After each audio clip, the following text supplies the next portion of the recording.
Your love. It's a melody play in the arcade.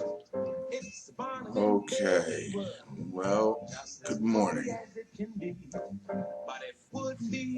Today is the 12th day into the lessons of workbook of A Course in Miracles, and 12 days out of the year we're taking to complete these lessons. And today's lesson, I am upset because I see a meaningless world. So, sort of an interesting lesson. This is the importance of this idea lies in the fact that it contains a major correction, a correction for a major perceptual distortion. You think that what upsets you is a frightening world, a sad world, a violent world, an insane world, and you think that what makes you happy are things like a happy world or a pleasing world or a world filled with nice things happening to you. But really, neither one is any different. Both are giving causation where there is no causation, and not helping you reestablish the power of your mind as being within you, and not helping you to recognize the fact that you yourself are the cause of the world and the cause of the experience you're having. And that's a major part, a major understanding that needs to really be internalized and integrated into the way we think, because so much is dependent on it.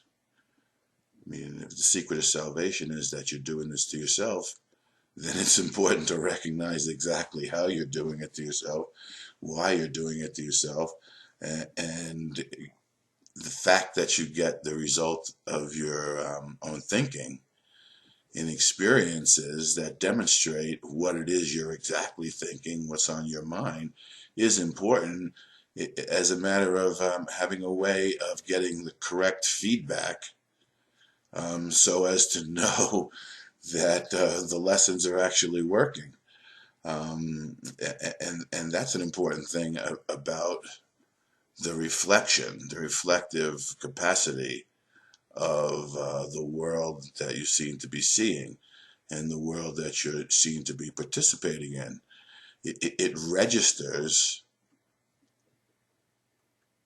the effects of your thinking so that you can be witness to them, recognize exactly what it is you're thinking, in spite of the confusion that we've had about what are our real thoughts and what are our false thoughts, and then gives you the motivation to allow the changes in the way you're thinking to be made. So that's what we're sort of dealing with today. As he says, you think what upsets you is a frightening world or a sad world or a violent world or an insane world. And all these are attributes that you have given it. We give the world those attributes because in and of itself, the world is meaningless. We may say that it's neutral, but in and of itself, the world is meaningless. So, he gives us the way we're supposed to do these exercises, look around.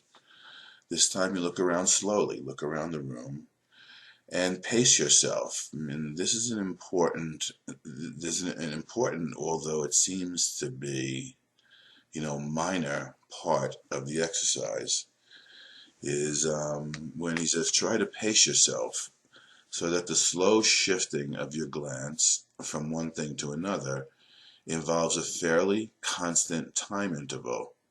Do not allow the time of the shift to become markedly longer or shorter, but try instead to keep a measured and even tempo. What you see does not matter. And of course, what you see wouldn't matter because in and of itself, it has no meaning. And everything that you're looking upon is like everything else. Nothing has any meaning apart from the meaning that we have given it.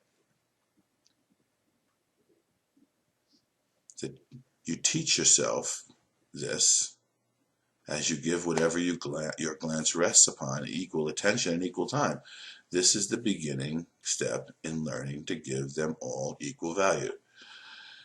Now, when you begin to recognize that the attributes that we give the world, be it frightening, upsetting, violent, and in the bottom, toward the end of the lesson, he says, for example, you might think of a good world or a satisfying world.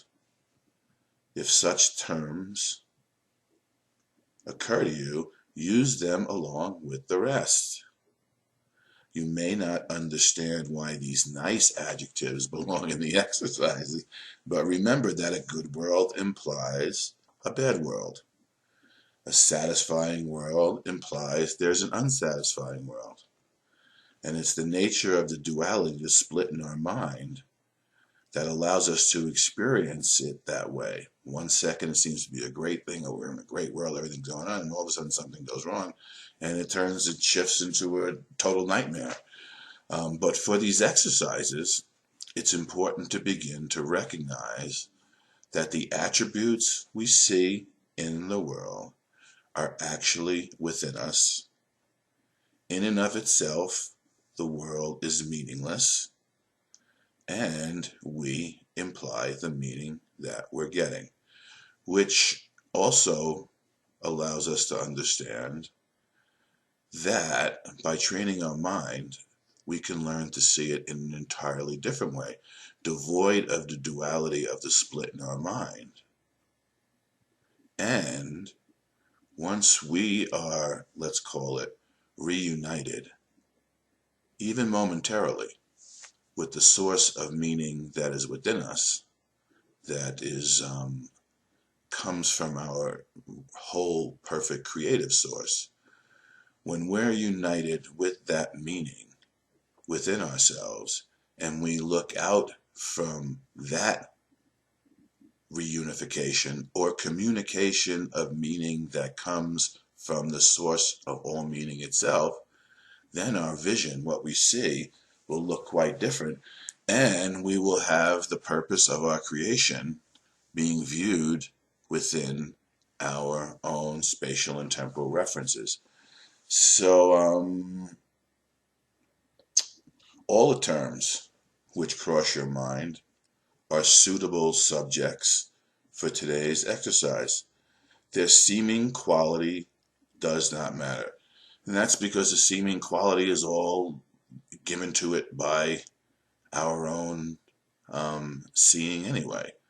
Everything we see we give all the meaning that everything we see, all the meaning it has for us.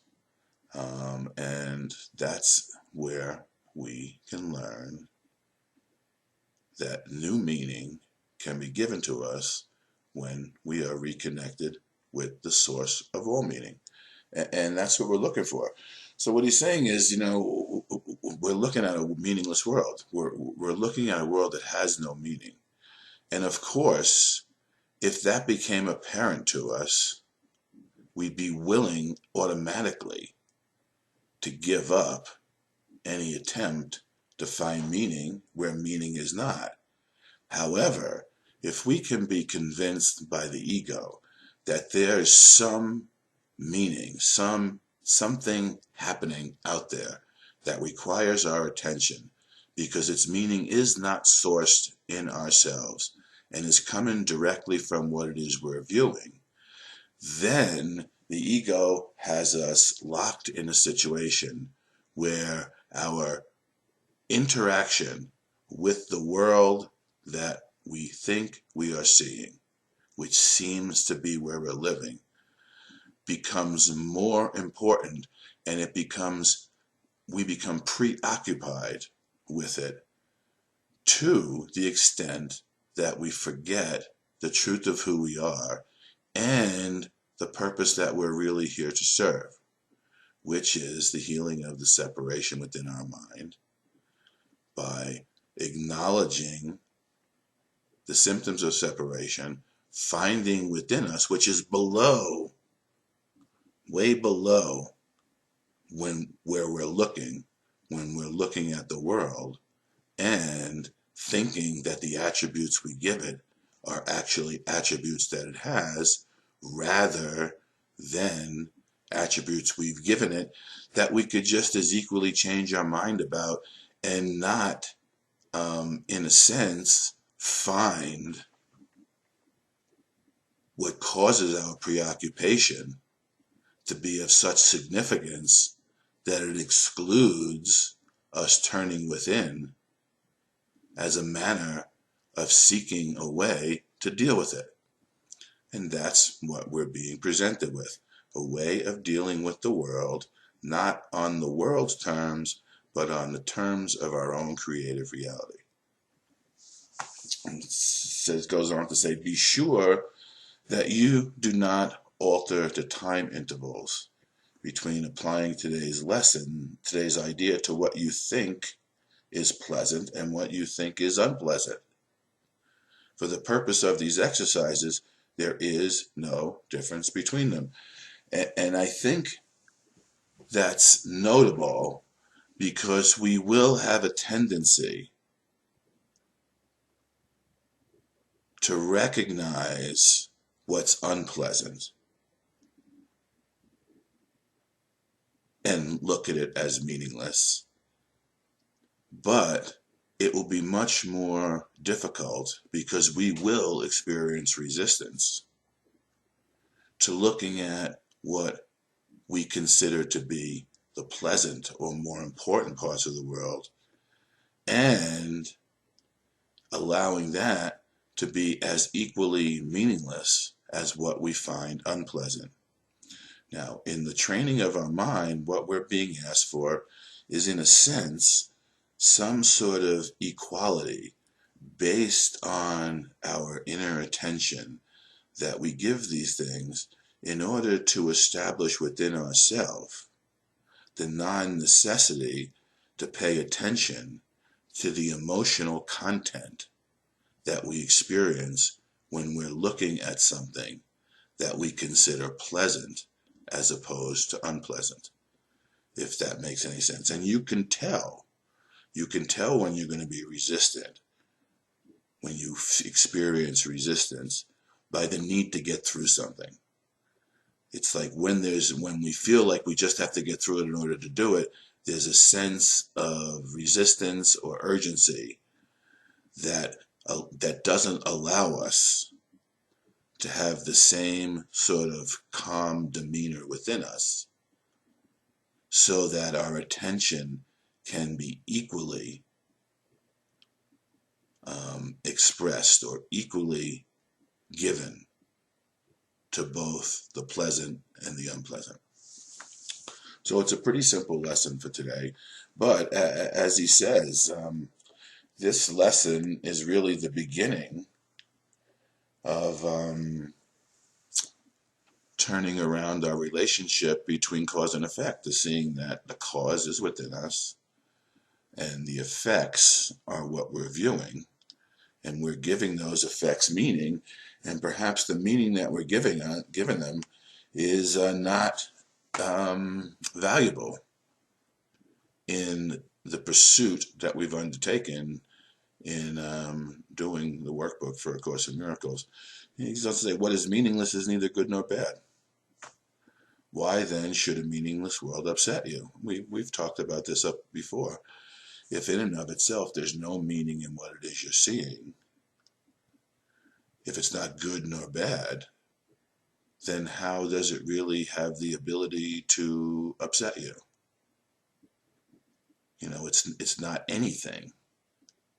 You know, these thoughts, they're not anything. They don't mean anything. They have no value. And if they're meaningless and have no value, then they don't have any causation in them. So they don't have the ability to make you either happy or sad. Yet the need to imply meaning because they are meaningless, and then live in the service of the meaning that we give it, rather than live in the service of the purpose of our soul's inherent creative meaning that we are imbued with from our Creator and Source, if we could begin to see that the meaning that we give the things in the world and how we pursue living in the world only has the importance that we give it, and perhaps now accomplishing salvation, healing our minds and our heart, begin to have more meaning to us, more value to us, we will immediately drop what is valueless and have it be replaced by what is valuable. And the value that we're seeking is the inherent value that we were given in our creation, the meaning that we were created for, the purpose we were created for by our Creator, and we're learning that we have the ability to serve that purpose right here, right now, in space and time, exactly as we are. It just requires a slight shift in perception, in our mind, in a way of thinking. That seems new for a moment, but the more we do these workbook lessons, the more we go through this year together, the easier and easier it's going to become to recognize what it is you have done to yourself, how and why you've done to yourself, and in that sense, the reason why you no longer want to do it, the valuelessness, the meaninglessness in what it is we've been pursuing, and begin to enjoy the true value that and the true worth that we can experience when we're reunited momentarily with the source of all joy, with the source of all meaning, and the source of our creation. So that is today's lesson for now, and I hope this has been helpful for you, and I'll see you again tomorrow.